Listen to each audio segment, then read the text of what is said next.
بسم اللہ الرحمن الرحیم۔ اسلام کی ایک مقدس شہزادی کا واقعہ ہے کہ اس کا ایک ہی بیٹا تھا، وہ بھی اسلام و کفر کے مور کے شہید ہو گیا تھا۔ اب یہ نیک خاتون آپ صلی اللہ علیہ وسلم کے سامنے اس طرح حاضر ہوئے کہ سر سے لے کر پیروں تک پورا وجود پردے میں ڈھکا ہوا تھا۔ صحابہ کرام رضوان علیہ اجمعین یہ دیکھ کر حیران رہ گئے کہ اکلوتے بیٹا جوان، موت کا غم تو بڑے بڑوں کا کلیجہ چھلنی کر دیتا ہے اور وہ چیخوں پکار پر اتر آتے ہیں۔ یہ کیسی خاتون ہے کہ اتنے بڑے صدمے کے باوجود مکمل پردے کی حالت میں اور مکمل ہوش و حواس میں ہے، اتنے بڑے صدمے کے باوجود ابھی بھی پردے میں ہے۔ اس دور کی بات ہے کہ جب مشرکین کی عورتیں اپنے جوان بیٹوں کی موت پر نوحہ خوانی کرتی تھیں، ماتم کیا کرتی تھیں اور بے پردگی کا عالم ہوتا تھا۔ اس نے خاتون جب یہ باتیں سنی کہ یہ کیسی عورت ہے کہ اپنے جوان بیٹے کی موت پر بھی پریشان نہیں اور مکمل پردے میں ہے، تو اس نے کہا، میرے بھائیوں، میرا بیٹا چلا گیا ہے تو کیا ہوا، میرا ایمان تو نہیں گیا؟ سبحان اللہ! یہ تھی اسلام کی مقدس شہزادیاں جن کی گود میں اسلام پلتا تھا۔ ہمارے ہاں ایک رواج بن چکا ہے کہ اگر خدا نہ خواستہ کسی گھر میں کوئی فوتگی ہو جائے، کوئی عزیز و رشتہ دار، کوئی قریبی فوت ہو جائے، تو اس کی جدائی کا غم ہر چیز پر مسلط ہو جاتا ہے، حتیٰ کہ نماز پر بھی مسلط ہو جاتا ہے، پردے پر بھی مسلط ہو جاتا ہے۔ عورتوں کو اپنے پردے کا خیال نہیں رہتا، باپ بھائی بہن کو نماز کا خیال نہیں رہتا۔ تین عورتوں کو دیکھ کر اللہ تعالیٰ مسکراتا ہے۔ اللہ تعالیٰ ان تین عورتوں کو بہت پسند کرتا ہے۔ عورتوں کے اندر تین خوبیاں اللہ تعالیٰ کو بہت ہی زیادہ پسند ہیں۔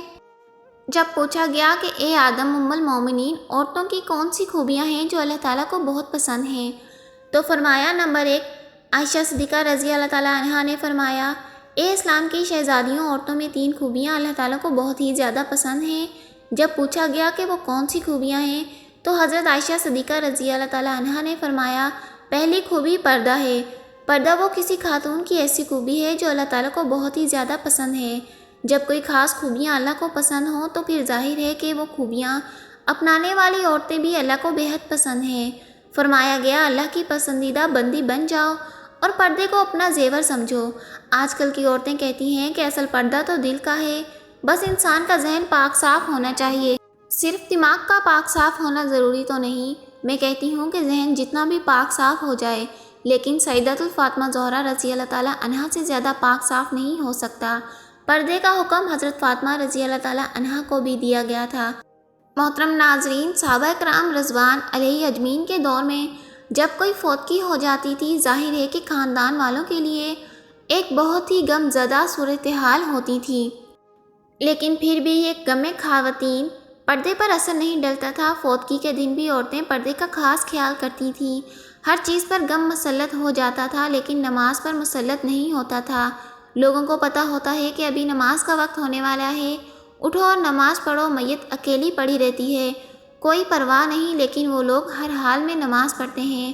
محترم ناظرین، حضرت عائشہ صدیقہ رضی اللہ تعالیٰ عنہا نے فرمایا، دوسری خوبی وہ اللہ کو بہت زیادہ پسند ہے، اپنے شوہر سے ٹوٹ کر محبت کرنا۔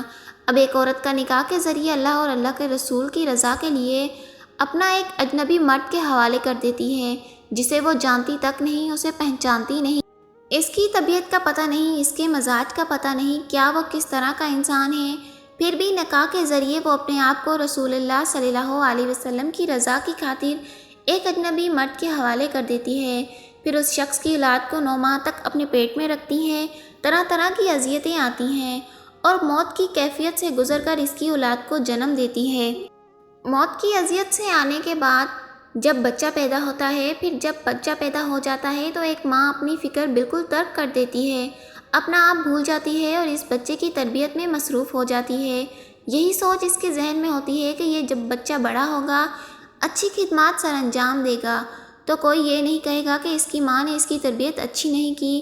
لیکن پھر یوں ہوتا ہے کہ جب وہ بچہ بڑا ہو کر اچھے کام کرتا ہے اور اچھی خدمات سر انجام دیتا ہے تو کبھی اس کے باپ کی تعریف کرتے ہیں، کوئی یہ نہیں کہتا کہ فلاں عورت نے، اس کی ماں نے اس کی اچھی تربیت کی، جس کی وجہ سے یہ بڑا انسان بنا ہے۔ تو کئی سال تک جب وہ ہمارے بچوں کی پرورش میں لگ جاتے ہیں اور اپنا آپ بالکل بھول جاتی ہیں، تو اس کے چہرے پر جھریاں نمودار ہونے لگتی ہیں۔ پھر ایسی عورت کو شوہر یہ کہہ کر ٹھکرا دیتے ہیں، یہ عورت مرد کے پاؤں کی جوتی ہوتی ہے، وہ جب چاہیں جوتی کو تبدیل کر سکتا ہے۔ اللہ اکبر۔ ایک بزرگ اور ایک نیک انسان کی محفل میں لوگ بیٹھے ہوئے تھے۔ وہاں یہ بات پھیل رہی تھی کہ ایک مرد کہہ رہا ہے کیا عورت مرد کی جوتی ہوتی ہے؟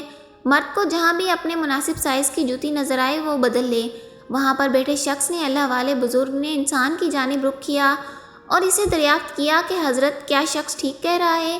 بزرگ فرمانے لگے اپنی سوچ کے مطابق بالکل ٹھیک کہہ رہا ہے۔ وہ واقعی عورت کو اپنے پاؤں کی جوتی سمجھتا ہے۔ فرمانے لگے جو خود کو پاؤں جیسا تصور کرتا ہے وہ اپنی بیوی کو پاؤں کی جوتی ہی سمجھتا ہے۔ یہی عورت کا سرتاج بھی ہو سکتا ہے، لیکن صرف اس مرد کے لیے جو خود کو بادشاہ کی مان سمجھتا ہے۔ جب ایک عورت ایک ایسے شخص کے لیے اپنی زندگی قربان کر دیتی ہے جس کے وہ نکاح میں آ جاتی ہے، اس کی خدمت گزارتی ہے، بچے پیدا کرتی ہے اور اس کے بچوں کی تربیت کے دوران اس کے چہرے پر جھریوں نشان نمودار ہو جاتے ہیں، لیکن مرد اس بات کو سمجھنے کے بجائے جب یہ دیکھتا ہے کہ یہ عورت پہلے کی طرح خوبصورت نہیں رہی تو وہ دوسری عورتوں کی جانب مائل ہونے لگتا ہے اور اپنی بیوی کو چھوڑنے کے لیے تیار ہو جاتا ہے۔ تو ایسا مرد اپنی بیوی کو ہستی بستی زندگی میں زہر کھول کر رکھ دیتا ہے اور اسے کانٹوں کے بستر پر سونے پر مجبور کر دیتا ہے۔ تو کیا یہ انسانیت ہے؟ خدارا اللہ کی رحمتوں کی قدر کیا کریں، وہ کسی بھی شکل میں ہو، ماں، بہن، بیٹی، ان کو عزت دیا کریں۔ حضرت عائشہ صدیقہ رضی اللہ تعالیٰ عنہا نے فرمایا عورت کے اندر 3 خوبیاں اللہ تعالیٰ کو بہت ہی زیادہ پسند ہیں۔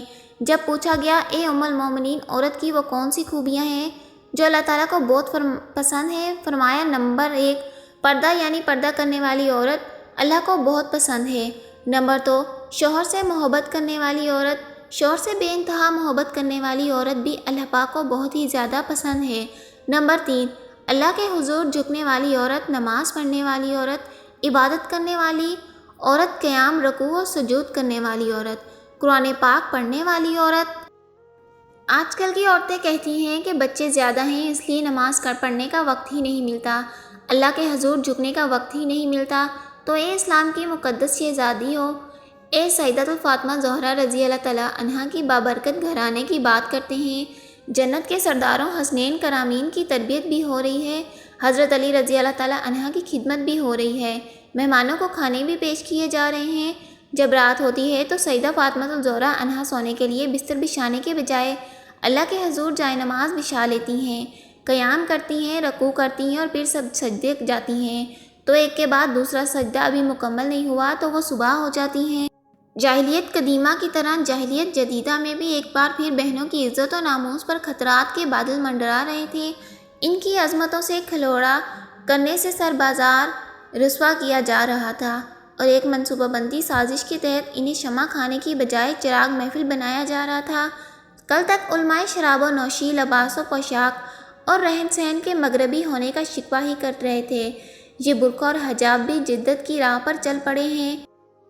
سبحان اللہ۔ اللہ پاک سے دعا ہے کہ ہمیں نیکی کی باتوں پر عمل کرنے کی توفیق عطا فرمائے اور ہمیں باپردہ مسلمان بننے کی نیک تلقین دے۔ ناظرین کمنٹ باکس میں آمین اور اللہ پاک کے 99 ناموں میں سے ایک نام ضرور ٹائپ کیجیے گا۔ اللہ حافظ۔